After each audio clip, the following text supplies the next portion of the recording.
There's no doubt that there's been somewhat of a resurgence of Star Trek media in the past few years, but my personal interest in the series started many years ago with Star Trek, the original series. Now, I'm not saying I dislike the newer entries in the franchise. Honestly, I think making Trek more accessible to modern audiences is a good thing. However, personally, the original series and the Next Generation are some of my favourite series. It was a much simpler time for Trek, where you effectively had a story contained entirely within a single episode, as opposed to the longer plot arcs, and as a kid this suited me just fine. Now, Star Trek video games have been around since the franchise's inception, with over 100 titles and counting, and with the exception of the ones released before the 90s, I've played pretty much most of the PC ones, and broadly believe that most Star Trek games are enjoyable and quite faithful to the overall franchise. Today we're going to be looking at what I believe is one of the best video games featuring the original series setting, none other than Star Trek 25th Anniversary. And here's a quick side note: despite my belief that the game is one of the best, the title of it couldn't be further from it. So much so that when I first heard about it, I assumed it was some type of documentary or encyclopedia. Honestly, they could have called it Star Trek New Frontiers or something, anything really, apart from 25th Anniversary, and I feel it would have been better understood. Now, something which possibly added further confusion to an already confusing title was the many versions of it released. In 1992, 3 versions of the game were released, all quite different. There was the DOS floppy version, a version for the Nintendo Entertainment System, and a version for the Game Boy. Both the DOS and NES versions were very well received, with the Game Boy version receiving a less than stellar reception. Now, there were further releases in the years that followed, including Mac, Amiga, and the topic of this retrospective, the DOS CD version. This version was effectively an upgrade of the original DOS floppy version, with some minor mission changes, sound effect changes, and perhaps the largest change of all, fully voiced dialogue by the original cast members. William Shatner, Leonard Nimoy, DeForest Kelley, they are all here with hundreds of lines of unique dialogue, which really elevates the entire experience to something far more immersive than just reading text. Now, the exact version we're playing today is the unedited, unpatched version of the DOS CD version. But here's an interesting twist. The original game was presented in a slightly more cinematic viewpoint as opposed to a traditional 4:3 aspect ratio, so we do see a bit more content on the horizontal axis than other games of the era. Now, story-wise, the game is presented in an episodic format very similar to that of the original TV series. In fact, the game feels so true to the original series story presentation that at times it feels more like a 4th season of the series as opposed to a standalone video game.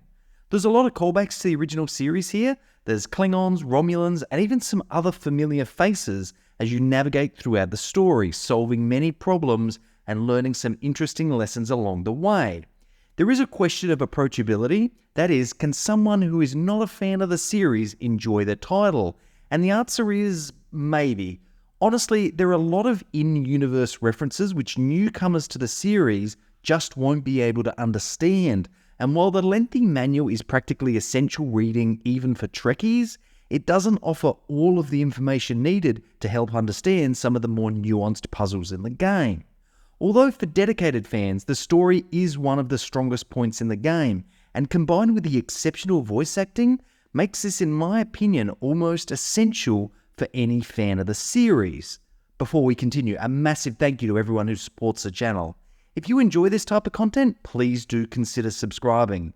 It helps support the channel and you can be notified of new content the moment it drops.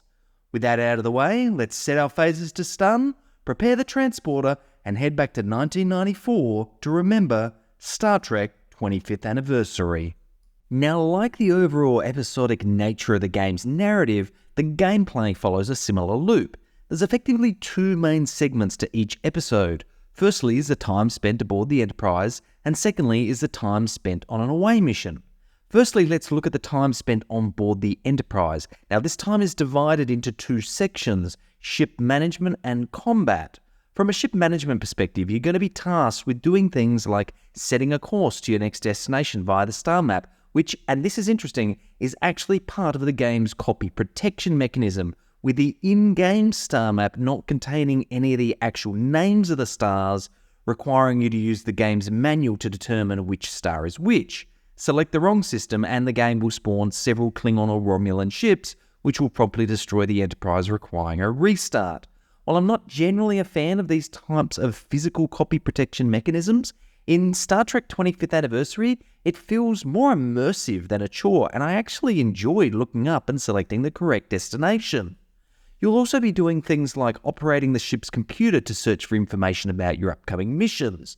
And in a nice throwback to Star Trek II, The Wrath of Khan, there's a section which requires you to use the ship's computer to determine the prefix code of a friendly or unfriendly, in this case, ship. On the topic of communications, there's also the ability to open hailing frequencies with other ships and then choosing from various dialogue choices. More on this later.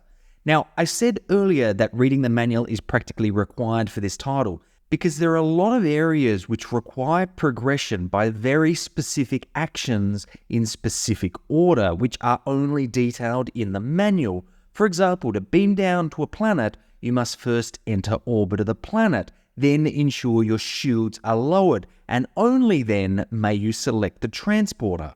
Overall, the ship management is really well done, and it strikes a perfect balance between being immersive while at the same time not being too complex as to feel overwhelming. And then there's the ship combat, and I won't sugarcoat this is by far the weakest element in the game. During combat, you effectively have control over the movement of the ship as well as its two weapon systems, phasers and photon torpedoes. Throughout the various combat encounters in the game, you need to deal enough damage to the enemy's ship to ensure their destruction or retreat, while ensuring the Enterprise survives. Now, the Enterprise can take damage ranging from its sensor systems, which will impact your overall visibility, to its weapon systems, which will render its weapons useless.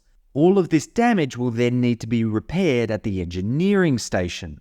Now, the overall ship management elements of the combat are fine. Where the challenge lies is that while your weapons behave as you would expect from a capital ship, in other words, really slow, the enemy ships behave like fighters, making them extremely challenging to hit.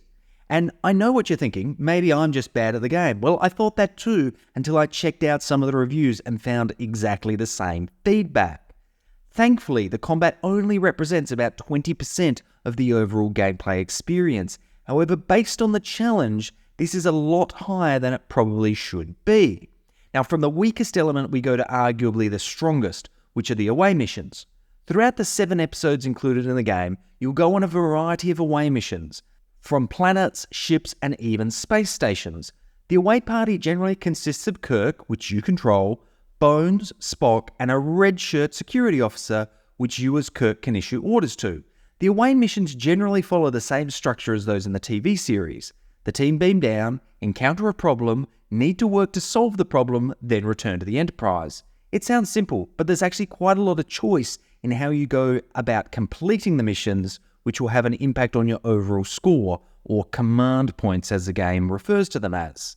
Now, choice can be represented by both what you say and what you do.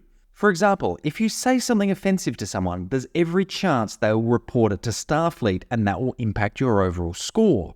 And side note, some of these are genuinely hilarious. Here's an example of 3 dialogue options from fairly early on in the game. I'm Captain James T. Kirk of the USS Enterprise. We have received word that alien life forms are creating problems at your mining facilities at Idle Mountain. Tell me more. Most High Prelate and Given, I am honored to meet you. I consider it my divine duty to assist you in any possible way with the spawn of the devil. Been seeing ghosts and boogeymen, eh? I find that a little hard to believe. As you can tell, there's basically a bad, good, or very good response. However, it won't always be this clear, and there were more than a few occasions that I unknowingly said the wrong thing, thinking that I was saying the right thing. In the best case, saying the wrong thing will lead to a lower score. However, in the worst case, it will make the character hostile, which may rapidly end the mission in failure, so it's worth thinking these things through. Another thing you need to think through is your actions, which again can have a very large impact on the overall outcome of each episode. For example, there's an episode early on which sees you board a hostile ship and be warned about booby traps. Shortly after, you encounter some friendly crew members trapped behind a force field. Now, the natural thing to do is to turn off the force field, which if you do, sets off a bomb that if you actually investigate, you are informed of in advance. Now, this action doesn't fail the mission, it just contributes to a poorer rating at the end. However, if you want to get a much better rating, you need to instruct your security officer to first defuse the bomb before deactivating the force field. I can't praise the overall choose your own adventure without failing the mission mechanic enough. It really was progressive for the time, and even in modern times isn't something we see a great deal of in these type of games. Now, while the away missions are generally quite fun, there is an element of trial and error to some of the segments, particularly the puzzles. I very rarely use guides in games unless I am genuinely stuck and have absolutely no understanding of what I'm trying to approach. However, early on in the game, there is a puzzle that even after finding the solution in a guide, I still have no idea how the solution actually relates to the puzzle, which is unusual to say the least.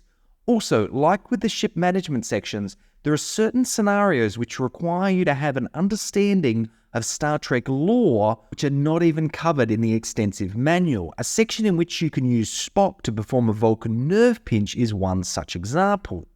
Overall, the gameplay comes together to form a very satisfying loop. When I was recording content for this video, on more than one occasion, I found myself putting off other responsibilities to continue playing just to see what would happen next. And while that didn't help my overall weekend productivity, it did give me a lot of enjoyment. Presentation-wise, the game is very true to that of the original series. The Enterprise bridge looks exactly like it should, as do many of the locations that you visit on away missions. In fact, I'd go as far to say as the game looks more vividly detailed on away missions than some of the earlier television episodes did.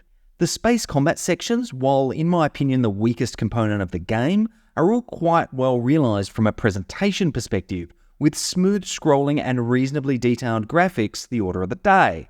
For the time, I'd say that Star Trek 25th Anniversary looked above average for a game of the era. It's not going to win any Best Graphic awards, but everything from a graphical standpoint is quite solid.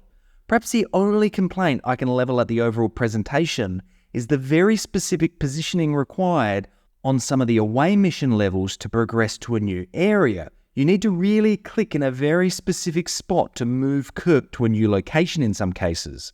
It's something you do get used to as the game progresses, but I can't help feel that some additional playtesting might have helped improve this. Now, while the 1992 original is a good game, it's the revised sound design, including all of the original cast's voice acting, that makes the 1994 CD version the definitive version of the game. All of the voice acting is complemented by exceptional writing to really help sell the idea that you are existing in the Star Trek universe. Likewise, while there isn't too much to mention from a music standpoint, the sound effects with everything from phasers to transporters sound very faithful to the source material. Now, I'll be honest, I avoided Star Trek 25th Anniversary for a long time because I thought from the screenshots that it looked uninteresting. I can safely say I was completely wrong, and it serves as a really good reminder that sometimes, not all the time, first impressions can be wrong.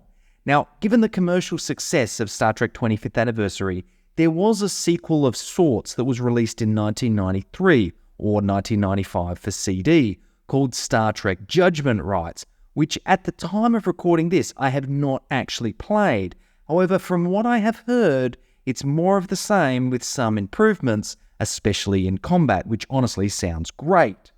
Sadly, many of the actors which portrayed characters from the original series are no longer with us today, and in some cases, these games were some of their last performances in character.